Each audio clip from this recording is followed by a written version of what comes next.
बिस्मिल्लाहिर्रहमानिर्रहीम। अस्सलाम वालेकुम friends, welcome to my channel.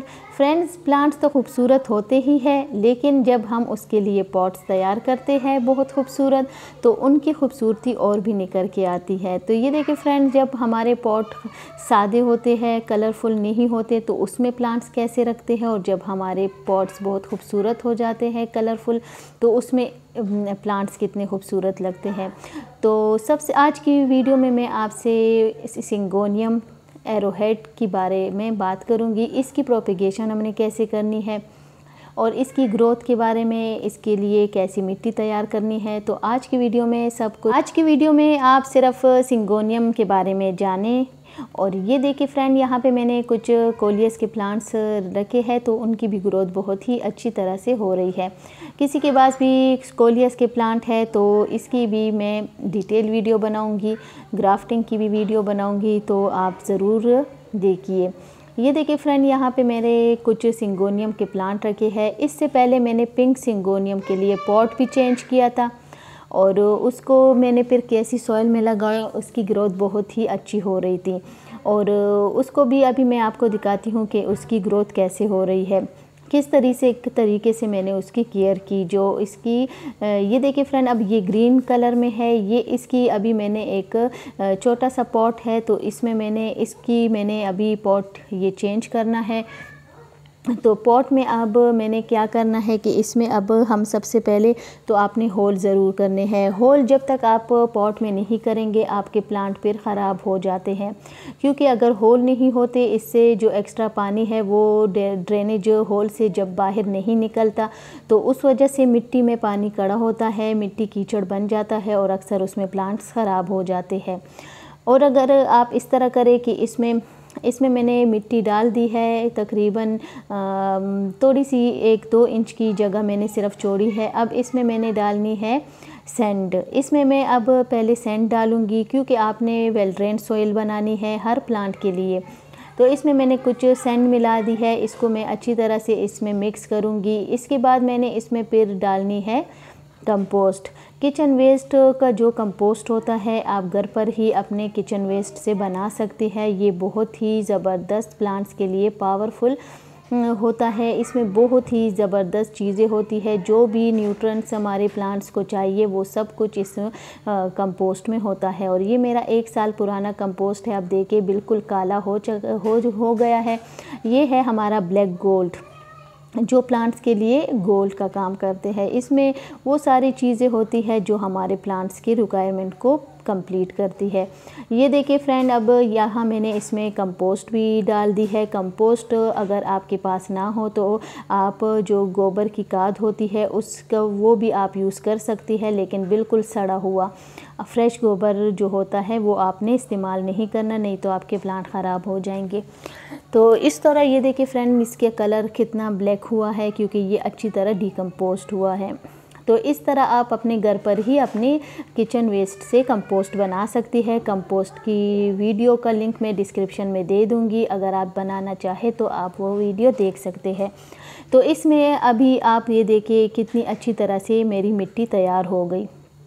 अब इसमें मैंने ये सिंगोनियम का प्लांट है, तो इसको अभी मैं शिफ्ट करूंगी। ये बहुत छोटा पॉट है, तो इसमें इसलिए इसकी ग्रोथ ज़्यादा अच्छी तरह से नहीं हो रही। तो जो भी प्लांट ऐसा हो जिसकी ग्रोथ ज़्यादा होती है, आप चाहते हैं कि वो बुशी भी हो जाए, ज़्यादा बड़ा हो जाए, तो उसके लिए फिर आपने इस तरह बड़ा पॉट सेलेक्ट करना है।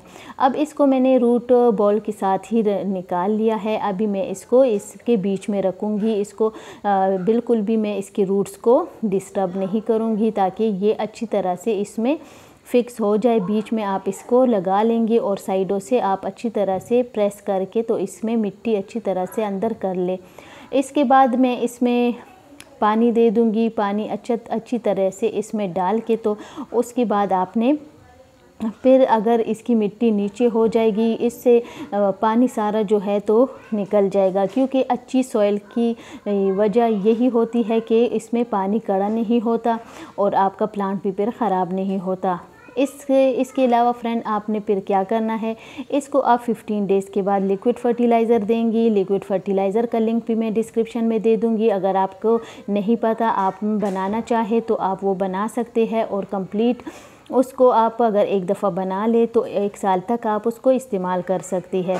तो बहुत ही ज़बरदस्त फर्टिलाइज़र है। मैं अपने सारे प्लांट्स को यही फर्टिलाइज़र देती हूँ।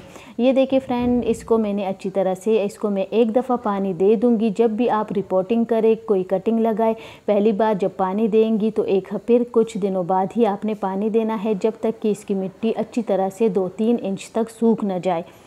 तो उसके बाद आपने इसको पानी देना है।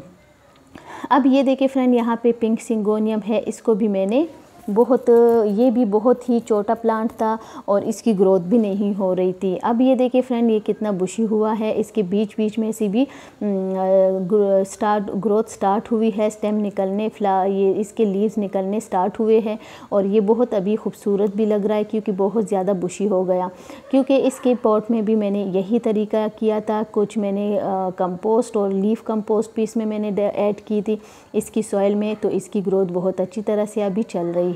ये देखिए फ्रेंड, अभी बहुत ही इसकी ज़बरदस्त ग्रोथ हो रही है।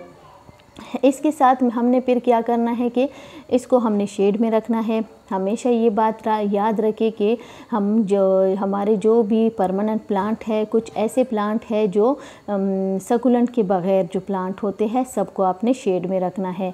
ज़्यादातर जो हमारे केक्टस होते हैं वो ही सिर्फ एडीनियम और केक्टस जो है फुल सनलाइट में आप उसको रख सकती है। बाकी ज़्यादातर जो प्लांट है तो उसको आपने हमेशा शेड में रखना है। शेड का मतलब ये नहीं कि आप किसी पोर्च में रख ले या किसी बरामदे में रख ले, क्योंकि उस जगह पे आपके ज़्यादा प्लांट सरवाइव नहीं कर पाएंगे। क्योंकि हमारे प्लांट्स के लिए ब्राइट लाइट की ज़रूरत होती है। जब मतलब अगर ऐसी जगह हो, कोई सहन हो, ग्राउंड एरिया हो, कोई भी अगर रूफ टॉप हो, तो अगर वहाँ पे आप गार्डनिंग कर रही है तो ये वहाँ भी आपने फिर ग्रीन नेट लगाना है। ग्रीन नेट के लिए नीचे सारे प्लांट्स की ग्रोथ बहुत अच्छी तरह से होती है। अगर किसी के पास ग्रीन नेट नहीं है तो वो फिर ऐसी जगह पे रखे जहाँ पे ब्राइट लाइट आए और लेकिन फुल कवर एरिया ना हो। अगर फुल कवर एरिया होगा तो वहाँ पे आपके प्लांट सही तरह से ग्रो नहीं होंगे। तो इस बात का आप ज़रूर ख्याल रखें, क्योंकि कुछ सब्सक्राइबर मेरे ऐसे हैं कि जिनके पास सनलाइट बहुत कम आती है तो उनके प्लांट्स ख़राब हो रहे हैं, उनकी कटिंग भी ग्रो नहीं हो रही।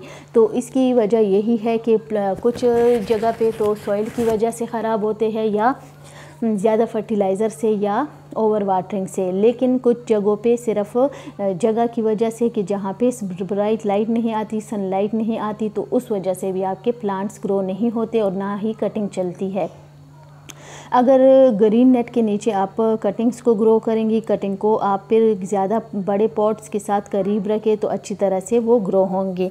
इसके अलावा फ्रेंड, आपने इस बात का ख्याल रखना है कि एक दफ़ा आपने जब रिपोर्टिंग कर ली तो फिर आपने 20-25 डेज़ के बाद ही आपने लिक्विड फर्टिलाइज़र देना है। बहुत जल्दी आपने लिक्विड फर्टिलाइज़र बिल्कुल भी नहीं देना। इसके बाद आपने दूसरी बात का ये ख्याल करना है कि पानी भी आपने बहुत जल्दी नहीं देना जब तक कि इसकी मिट्टी सूख ना जाए। और हमेशा इस बात का ख्याल रखें 1 इंच तक आपने पॉट में जगह खाली छोड़नी है ताकि उसमें अच्छी तरह से पानी जब आप दे तो उसमें अच्छी तरह से कड़ा हो कि नीचे तक पानी चला जाए, रूट्स तक। इसके अलावा फ्रेंड, आपने सिंगोनियम की एक केयर में यहाँ पे और भी आपको बता दूं कि आप इसको आपने ज़्यादा ऊपर की तरफ नहीं छोड़ना। जैसे ही इसकी 6-7 इंच अगर ये प्लांट हो जाए तो फिर आपने ऊपर से कट करते रहना है। जब आप ऊपर से कट करेंगी तो ये देखिए फ्रेंड, इसके साइडों से भी ब्रांचेस निकलेंगी, ऊपर से भी निकलेंगी और सारी जगहों से इसकी ग्रोथ स्टार्ट हो जाएगी, नीचे से भी। तो इस तरीके से अगर आप इसकी कटिंग करते रहेंगी मनी प्लांट की तरह तो ये प्लांट आपका बुशी भी होगा और अच्छी तरह आपकी जगह पे सरवाइव भी कर पाएगा। अगर आप इसी तरह से केयर करेंगी जिस तरह मैंने आपको बताया तो आपके प्लांट कभी भी ख़राब नहीं होंगे। फ्रेंड, आज की वीडियो आपको कैसी लगी? वीडियो अच्छी लगे तो लाइक शेयर ज़रूर कीजिए। चैनल पे न्यू है तो चैनल को भी सब्सक्राइब कीजिए। डेली मेरी वीडियो 11 AM आती है, बहुत काफ़ी इन्फॉर्मेटिव आपके लिए होंगी। जो भी न्यू गार्डनिंग किसी ने स्टार्ट की है, बिगनर्स है, तो उनके लिए स्पेशली बहुत ही इन्फॉर्मेशन वाली वीडियोज़ मैं लेके आऊँगी। तो चैनल को ज़रूर सब्सक्राइब कीजिए, ज़्यादा से ज़्यादा लोगों को शेयर कीजिए ताकि सबको इन्फॉर्मेशन मिलती रहे जो गार्डनिंग के शौकीन है। इसके अलावा फ्रेंड मैं हर वीडियो में आपको यही बताती हूँ, क्योंकि मुझे बहुत ज़्यादा इंस्टा पे कमेंट आते हैं कि आप लिक्विड फर्टिलाइज़र कौन सा यूज़ करती है, और स्पेशली मनी प्लांट के लिए कि मनी प्लांट के लीव इतने बड़े कैसे हुए हैं। तो मैं आपको ये बात बता दूं कि 15 डेज़ के बाद आपने वो लिक्विड फर्टिलाइज़र देना है। इसके अलावा आपने इसको कंपोस्ट भी देना है। थैंक यू, अल्लाह हाफिज़।